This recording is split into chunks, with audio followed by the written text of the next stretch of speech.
And we are back. So many pros looking on as we see FaZe Red down 1-0 to Team Revenge. Another major win. You see Nate Shot tweeting about it. A little bit surprised here. What's going on, Aches? Him and Wheat's just lying down, just chilling. Yeah. Yeah, that's right. You're on camera. Yo, Clay, check your text, bro. I sent you one. All right, so Ben, we're going into I don't this know how I next feel game. about that. I told him to come cast Search and Destroy with you. Oh, he didn't want to cast. Yeah, so Denial coming off a big win, apparently. My bracket is screwed. I'm just going to say, straight up. I'm just going to say congratulations on the worst bracket that could have possibly happened. You did really good on that one. Congrats. I believe Matt's bracket has also gone to pot. So it's basically between me and Marky B. Battle of the Euros. Yeah, absolutely. On the North American Championship. Yeah, Marky B, the Scotsman, is smarter than I am, is what we've learned this weekend. But Marky B is not here this weekend. So it's between you and I. And I'm hoping that TR goes all the way through just to screw everyone's bracket. No, I'm just kidding. I'm just kidding. Because that's the only game that you could have potentially right in your entire bracket would be the grand final. All right, let it go, Ben. We're going into Riot Search and Destroy.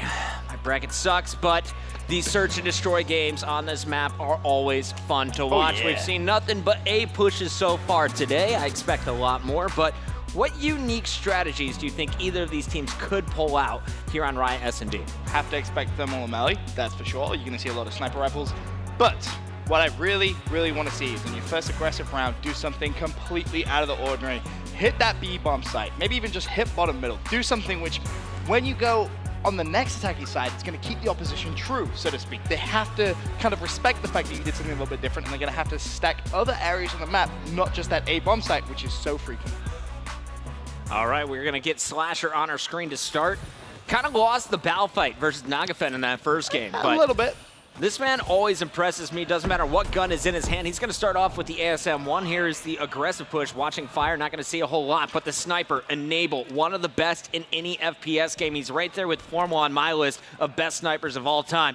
Aches watching the flank, and this is a great move because here comes the pressure. Look at TR. We asked what kind of unique strategies. I was thinking guns. They're thinking positioning, the 4-man loop around. In fact, actually, they're going to leave 1 man up top, but Enable's going to find it, and now he's going to pick up 2. So that's going to make it a 2-on-3 in favor of FaZe. Bomb is planted as well. Parasite and Slasher just have to hold on for 30 more seconds. In fact, now it's going to be a 1 versus 1. Parasite versus Aqua. 24 seconds left in this round. Time ticking. See that one-on-one graphic on your screens. 15 seconds left. What is going to happen here in the final 10? Parasite's won that, surely. Yep. Parasite's got it. FaZe go 1-0 into the lead. You see Parasite on your screen right there. Just a little bit of a smirk on his face. See in the final kill cam, Parasite picks up the kill on Aqua. And a wild Clayster has suddenly appeared. How's it going, Benson? How you doing? I'm doing all right. Puck had asked me to cast a match, so I decided to hop up here and get this Search and Destroy going. I was going to confuse everyone a little bit. I wasn't going to say that you switched places, and everyone would have been like, wait, what just happened? What just happened? We'll change feet, go over to my screen.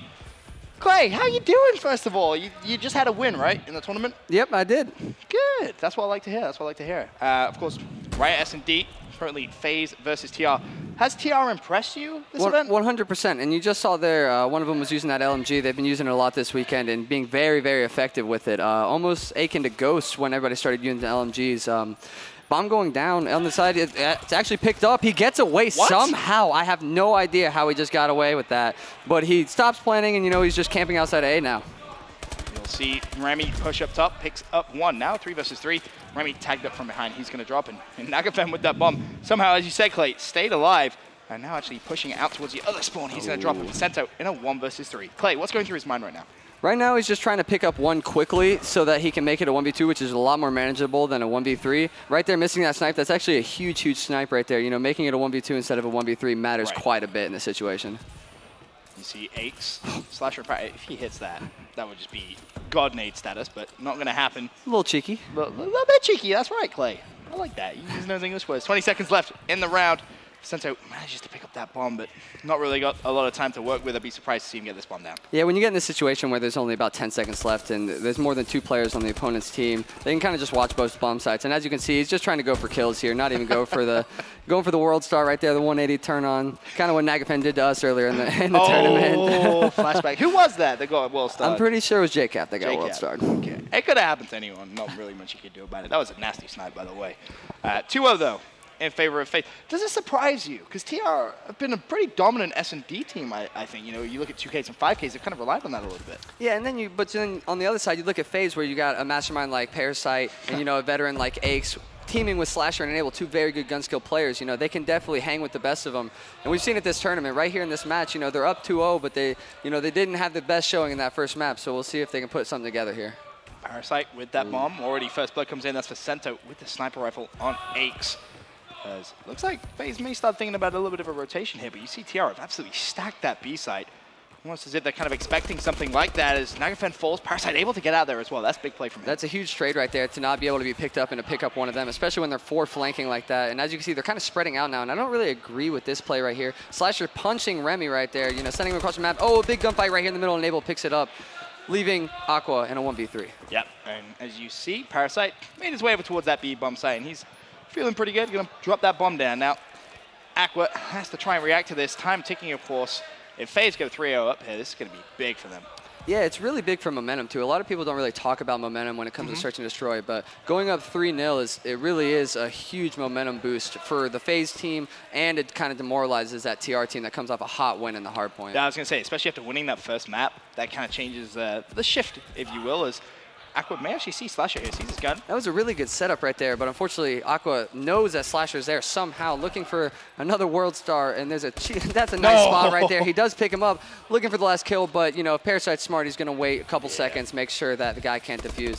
And as he goes down, you see Aqua just trying to get that kill, and almost does. He nearly stumped on him. He just went for it. Parasite all smiles down there on the Faze side of the stage. As you get to see it one more time in your round-ending kill cam. Very weak, actually. Aqua almost managed to get that kill. Wouldn't have mattered. Yeah, it wouldn't have mattered, but it would have still been definitely pretty cool. Yeah, it would have been cool. Does that? I have a question for you. In a situation like that, let's say you were to get that kill, and obviously you still lose a round. Does that help individually with momentum? Does that kind of get you a little bit hyped? It definitely does, because he did kill 3 players, being the last remaining player. Even though the round is lost, he's going to be fired up that he just stomped on somebody for the last player after killing 2 that were set up pretty well. So as you can see here, it looks like they're pushing an A bomb site, leaving 1 to watch flank. Somebody gets a pick on Remy, I think it was Parasite, and I like this spot to plant the bomb because they can't jump from top 3 and see you planting on the other side. That side's really nice. Vicento choosing a bad time to reload right there. Does get the second one coming down. Nice play by him to, you know, hold his ground right there. Knows there's a guy back behind him, and he just should stay alive right here. And that's basically, see that guy in the back, the left back with her, Aqua? Yeah, he definitely got a kill right there. That was a really smart play for them to leave a guy literally in their spawn the entire round. Parasite's going to challenge Aqua, though, so 2 versus 2. But Nagafen and Vicento left alive. And Nagafen going to just play a little slow here, bring him in outside that door. 16 seconds left, time's ticking, and Slasher needs to make the play. And you see, it was a 2v2 right there, and like I said, going up 4-0, and he does get taken out, and they do take that first round. You know, going down 4-0, especially on a map like Riot. Oh, that has to suck. Yeah, I've been in the exact same situation before, actually, last tournament, and it is not very fun to be in. So good on them for, you know, executing a really, really solid strategy that they had planned out before, and, you know, just following through with the kills right there. Everybody doing their part. Parasite 6-1 to start off this search and destroy. Definitely having a good game. Aches 0-3 though. I would say these step up. Yeah, you were 3-0 in the lead. 3-1. You just, and see, you've teamed with him. What's his mentality like right now? Oh, his mentality is that he's the best in the game right now. That is how Aches thinks, and that's how he always thinks. He's never unsure of himself, and he's never doubting himself at all. And this round right here is probably the biggest round in terms of momentum. And as you can see, they're 4 pushing out A right there. If you know, Faze go up 4-1, that's so big, but Remy getting a nice kill and Slasher in the back as they push out that A side and try and flank around the whole map. Aches spots 1, goes for the challenge and does get taken out. Another one drops Enable, and it leaves Parasite in a 1v4, which is very difficult on Riot. So what does Parasite need to do in this situation? He's got 60 seconds left. That's what he needs to do. All right, I like that. Gets the first pick. He needs to slow his game down and try and find them, you know, 1 by 1. And but if you look on the minimap, they're all kind of consolidated together, which is how you should play these situations when you have man advantage. Him getting that first pick, it is big. Oh, and that's a nice spot there, I was going to say, that's a real nice spot. I thought for a minute there he was going to be able to pick that up as Aqua just managed to get their first couple of shots off with the bow, and Parasite not able to react quick enough. Ache still yet to get a kill. But I'm curious to see some defense now from the boys at Faze. Parasite, look at how focused he is right now. Let's have a look at Parasite on defense, see if he's going to do anything 7-2 with 2 plants. That is phenomenal work out of Parasite. You know, he's kind of putting Aches in the backpack right now with the objective work and also with the 0-4. Oh, Parasite immediately going to get stunned. He's going to have to dip out of there. Remy picks up first blood. We'll see TR, and I like this push from TR. Something a little bit unconventional. They haven't done it so far in the game, and it's kind of worked. They're behind enemy lines, all three of them there for a minute. I thought Vicente was going to shoot his teammate, but doesn't. Slasher gets a pick on Remy, so 3v3 play. And, you know, situations like that, you know, TR has been known. I watch them a lot in the qualifiers for Season 2, and they do weird strategies like that where they all go one way, and it's, if you're not ready for it, it'll completely destroy you. But right there, if Faze puts a guy in their very back spawn with the sniper, spots all of them their second story, then they're trapped. So it literally is reliant on Faze realizing what they're doing and putting a player in the position to shut it down. Faze not seeing anyone at A, rotated 2 players over towards that B site, but 1 player left, and we'll see Parasite pick up that kill. That's big. That was on the bomb carrier for TR, and Parasite should see the second player, but dips out of that gunfight. Doesn't want to chance it just yet. Very smart of him. Oh, he's going to outplay Aqua. Nicely done from him. Nagafen 1-on-3. For what seems like the 4th time in this game, we have a clutch situation. Tries to plant the bomb, falls, Faze go 4-2 in the lead. Yeah, and right there, I don't really agree with planning. Even though there's only 20 seconds left, you always want to check your fire and your third story at least to make sure nobody can just do what he did right there. You know, Faze put guys in the fire and top 3, so it might not have worked out, but, you know, at least challenge one of them and open up a lane somewhere. So, you know, in case the other 2 are at B, you can get that plan. You can get that plan down, and then you can kind of try and escape at least. It seems more manageable at least. Parasite 10-2 though. Talk about stepping up in S&D. Definitely. And as you mentioned, those 2 plants as well, that's just so efficient from him in S&D. He's quite literally doing it all. He's getting the kills and planting the bomb. Oh, jump snap coming out, and he challenges by himself. I don't really agree, but he somehow gets away and gets a kill on Slasher, but it is traded by Parasite. And you know, this is weird to see Parasite playing objective work with the bow. And not that I disagree with it, I just think it's a very unique strategy. Nagafen once again hitting that wide flank, and this time Faze is basically just going to run at him, not going to allow him to escape. Parasite in hot pursuit, should be able to clean up this kill, does so. And that's the 3rd time you've seen Nagafen actually do that. And that's good adapting right there from Faze. Oh, definitely. When we were playing them, we realized they kept sending somebody late flank all the time. So eventually we just sat somebody in our spawn to watch our late flank, and it's really smart of Faze to adapt to that situation of those flanks. Parasite just pushing further forward. Of course, there is a player actually directly behind Parasite.